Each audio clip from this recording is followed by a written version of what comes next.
So bioidentical hormones. Yeah. This is a big one. So first of all, can you explain what that is, and then like how we can tap into it and what we should be doing with it? Yeah, I do. I feel like there's a huge misconception of what, the pop culture term of bioidentical hormones, right?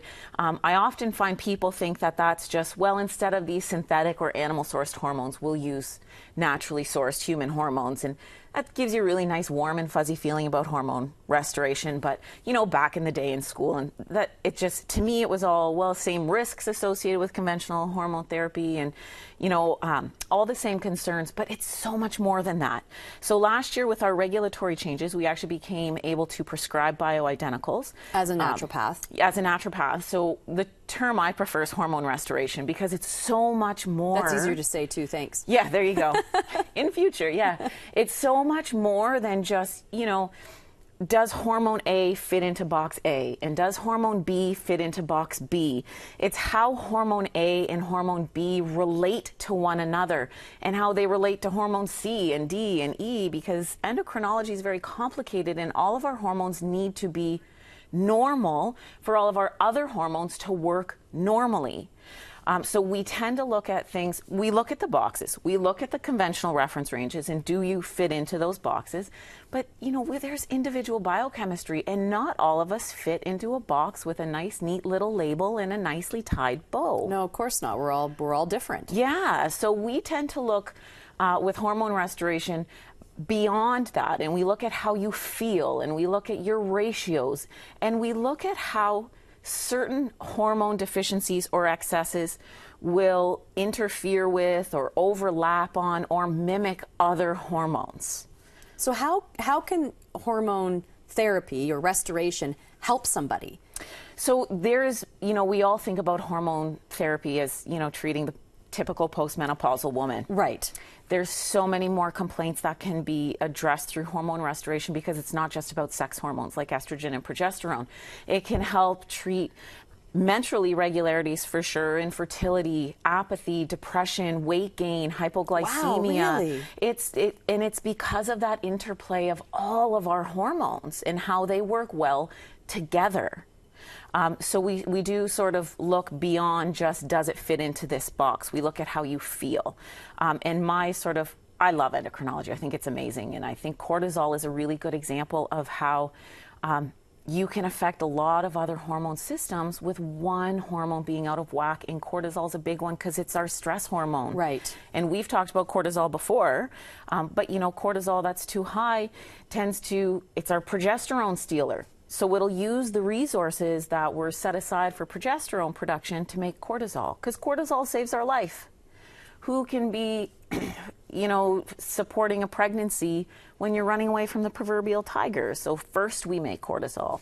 But if we make it too long, it interferes with thyroid production and that thyroid conversion. So lots of people with cortisol abnormalities look like they have a thyroid problem.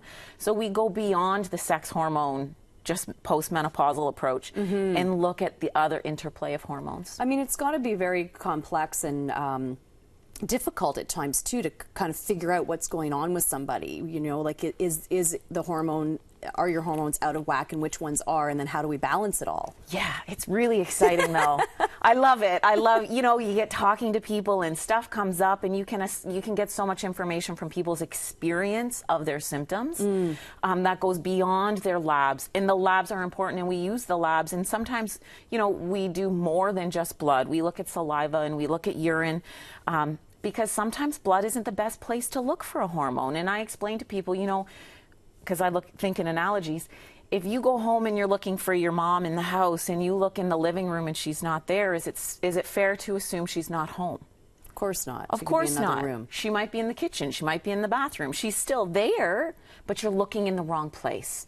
So although we do sometimes use blood, we also look at other sort of testing mechanisms. Yeah, and from personal experience, I mean, that's one of the things that I find fascinating about what you do as a naturopath is you look in different places, you test differently, and you think differently, and I think there's a place for medical doctors, but there's an incredible place and opportunity for doctors like yourself and for people who have issues and can't figure out what's going on because nothing they've done through their medical doctor has worked for them. Right, and it's when people don't fit into the box, there's nothing wrong with you. Yes, which isn't right. true. So you know, I tell people all the time, health is much more than the absence of disease.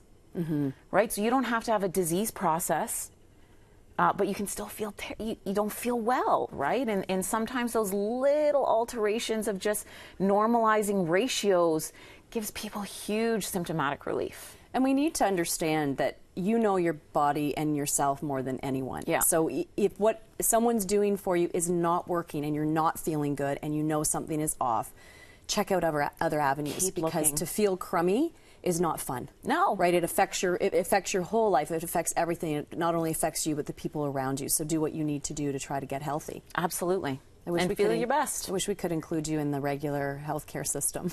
Me too. Yeah. But yeah. There's benefit to protocol, right? There's benefit to protocol and reference ranges. So, but again, you know, more and more people are becoming open to it. Yes. Right? And I think even at government level. Yeah. It's you know, so it's slow, but hopefully we'll continue to see those changes too. Absolutely. And keep doing what you're doing because it's awesome. Awesome. Thanks. Thanks, Shelly. All right, for more information on Shelly, you can check out Full Circle Healthcare. They're up on Upper Centennial Parkway. You can call 905-930-7769. Email them fullcircle.hamilton@gmail.com or just go to their website, fullcirclehealthcare.ca.